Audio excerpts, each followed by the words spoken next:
Asthma के patients को कब हॉस्पिटल ले जाने की ज़रूरत पड़ती है, आज इस पर चर्चा करेंगे। यूजली अस्थमा के अटैक्स काफ़ी फ्रीक्वेंट होते हैं, बहुत ज़्यादा लोग को महीने में कई बार होते हैं।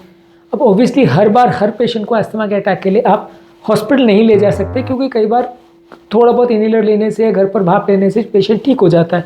अब ऐसे केस में कौन कौन से ऐसे साइंस और सिम्टम्स है जब आपको उसकी सीरियसनेस समझना पड़ेगा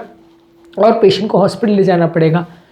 अक्सर आप कंडीशन के बिगड़ने का वेट नहीं कर सकते, क्योंकि यदि आप कंडीशन के बिगड़ने का वेट करते हो तो कई बार कंडीशन इतनी जल्दी इतनी ज़्यादा बिगड़ सकती है कि आपको कुछ करने का टाइम ही ना मिले और हॉस्पिटल आप पेशेंट को पहुंचा ही ना पाए। तो इसलिए इस तरह के पेशेंट्स में क्या ऐसे साइंस हैं जिसके बेसिस पे आप डिसाइड कर सकते हो कि इस पेशेंट को हॉस्पिटल ले जाने की ज़रूरत है, इसे घर पर मैनेज नहीं कर सकते, आज उस पर बात करेंगे। टॉपिक पर जाने से पहले जो लोग हमारे चैनल पर नए हैं उन्हें रिक्वेस्ट करूँगा कि चैनल को सब्सक्राइब करें, वीडियोस को लाइक करें, शेयर करें, फॉलो करें, कमेंट करें, पूरा देखें।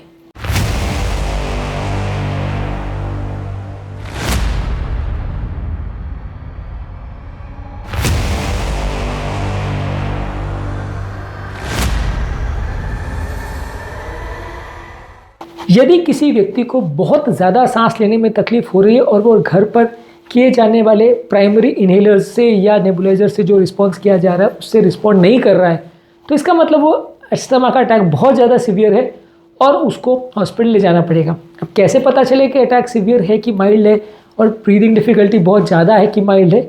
मान लीजिए अगर पेशेंट बहुत ज़्यादा बार बार सांस ले रहा है, बहुत हल्की हल्की या गहरी सांस नहीं ले पा रहा है, या उसके साथ बीच बीच में चोक हो जा रही है, या वो अगर एक पूरा सेंटेंस भी नहीं बोल पा रहा है, तो ये इंपॉर्टेंट साइंस है जो आपको ये बता सकते हैं कि ये व्यक्ति को अस्थमा का जो अटैक है वो काफ़ी सीवियर हुआ है और वैसे केस में हॉस्पिटलाइजेशन करना चाहिए। वैसे केस में डिले करना डेंजरस हो सकता है। यदि इनमें से कोई भी साइन आपको दिख रहा है, यानी कि बहुत बार बार सांस लेना, बहुत हल्की या शैलो ब्रीदिंग करना, या सेंटेंस पूरा नहीं कर पाना, बहुत ज़्यादा देर तक उनको ब्रेथलेसनेस होना जो कि घर पर किए हुए उपचार से रिस्पॉन्ड ना करे, तो फिर डेफिनेटली पेशेंट को हॉस्पिटल ले जाना पड़ेगा।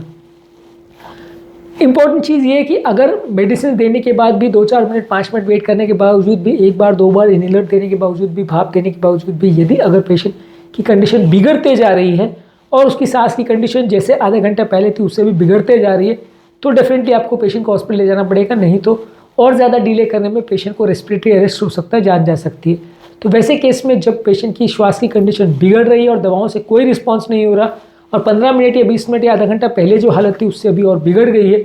डिस्पाइट द फैक्ट कि आपने उसको इनहेलर दिया, तो फिर डेफिनेटली वो एक इंडिकेशन बनता है जहाँ पेशेंट को आपको हॉस्पिटल लेके जाना पड़ेगा। फ़ायदा ज़्यादा नहीं होगा और फर्दर नेबुलाइजेशन या इनहेलर देने से ज़्यादा फ़ायदा नहीं होगा। आप 1-2 बार और भी ट्राई कर सकते हैं इनहेलर देने का, नहीं रिस्पॉन्ड कर रहा तो डेफिनेटली हॉस्पिटल लेना पड़ेगा। तो ये एक इंपॉर्टेंट साइन है कि यदि प्रॉपर इनहेलर वगैरह लेने के बाद और सही तरीके से इनहेलर लेने के बाद भी पेशेंट को अगर घर पर कंडीशन बिगड़ रही है तो उसको हॉस्पिटल ले जाना पड़ेगा। इसके अलावा यदि उस व्यक्ति की लिप्स यानी उसके होठ या उसके नेल बेड्स यानी उसकी जो फिंगर नेल्स है वहाँ पे अगर ब्लू कलर दिखने लगता है, या घर पर आपने पल्स ऑक्सीमीटर से देखा उसकी हृदय गति बहुत बढ़ गई है, श्वास गति बहुत कम हो गई है, या उसकी ऑक्सीजन सैचुरेशन कम हो गया, तो डेफिनेटली ये एक इंडिकेशन है कि उसको हॉस्पिटल ले आना पड़ेगा। अब कोविड टाइम्स के बाद से घर पर इनहेलर मिलना काफ़ी कॉमन बात हो गई है। यदि आपके यहाँ पे इनहेलर है तो इससे आप इजीली असेस कर सकते हैं कि पेशेंट का ऑक्सीजन सैचुरेशन ड्रॉप हो रहा है, उसको हॉस्पिटल ले जाना पड़ेगा। अगला इंपॉर्टेंट साइन ये है कि यदि पेशेंट रेस्पिरेशन के लिए एक्सेसरी मसल्स को यूज़ कर रहा है, यानी सिर्फ मेन मसल्स के बदले जो रिब्स के बीच की मसल होती है वो भी यूज़ कर रहा है, तो ये एक इंपॉर्टेंट साइन है जिसके लिए आप समझ सकते हो कि पेशेंट की कंडीशन बिगड़ रही है, उसको अस्थमा के लिए हॉस्पिटल ले जाना पड़ेगा। अब ये कैसे पता चले कि एक्सेसरी मसल यूज़ कर रहा है कि नहीं, ये जानने के लिए ये है कि जब वो गहरी सांस ले रहा है तो आप उसकी शर्ट वगैरह उतार के देख सकते हैं, रिब्स के बीच में जो स्पेसेस होते हैं आपकी पसलियों के बीच में, वहाँ मसल्स बहुत ज़्यादा एक्सपैंड और कॉन्ट्रैक्ट कर रही है, बिल्कुल गड्ढे पड़ जा रहे हैं जब वो हर सांस ले रहा है। अगर ये हो रहा है तो इसका मतलब वो रिब्स के बीच की जो मसल्स है उसको भी यूज़ कर रहा है, इसको इंटरकॉस्टल मसल्स बोलते हैं। यदि वो इसको भी बार बार यूज़ कर रहा है, इसका मतलब सिंपल जो बड़ी मसल डायफ्राम होती है उससे श्वास लेने में उसका काम नहीं चल पा रहा है, इसलिए उसकी बॉडी उसे मजबूर कर रही है कि उसको एक्सेसरी मसल्स यूज़ करनी पड़ेगी और ऐसे कंडीशन में आपको पेशेंट को अस्थमा में एडमिट करना पड़ेगा।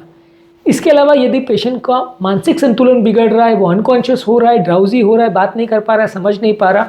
तो वैसे केस में आपको पेशेंट को एडमिट करना पड़ेगा। यदि आपके घर पे ऑक्सीजन के लिए सैचुरेशन का प्रोब है या पीक फ्लो मीटर है तो उससे आप असेस कर सकते हो ज़्यादा एक्यूरेटली कि पेशेंट को अस्थमा कंडीशन बिगड़ रही है। यदि पीक फ्लो मीटर में जो उसकी पीक फ्लो की रीडिंग्स है वो बहुत कम हो रही है, बहुत ज़्यादा जितना स्टैंडर्ड है उससे कम हो रही है, तो इसका मतलब ये है कि उसकी अस्थमा कंडीशन बिगड़ रही है, तो वैसे पेशेंट को ले जाना पड़ेगा हॉस्पिटल। और इसके अलावा यदि पेशेंट को पहले हॉस्पिटलाइजेशन की हिस्ट्री और पहले बार ऐसा हो चुका है कि लास्ट टाइम जब आपने डिले किया था तो पेशेंट की कंडीशन बिगड़ गई थी, पिछली बार भी सिम्टम्स वैसे थे और अभी सिम्टम्स बिगड़ रहे हैं, उसी डायरेक्शन में जा रहा है जैसे पहले गया था, तो फिर भर्ती करना पड़ेगा, क्योंकि हर पेशेंट का सीवियरिटी का अस्थमा का अटैक थोड़ा अलग पैटर्न होता है। यदि लास्ट टाइम भी ऐसा हुआ था तो इस बार भी होने का चांस थोड़ा ज़्यादा रहेगा।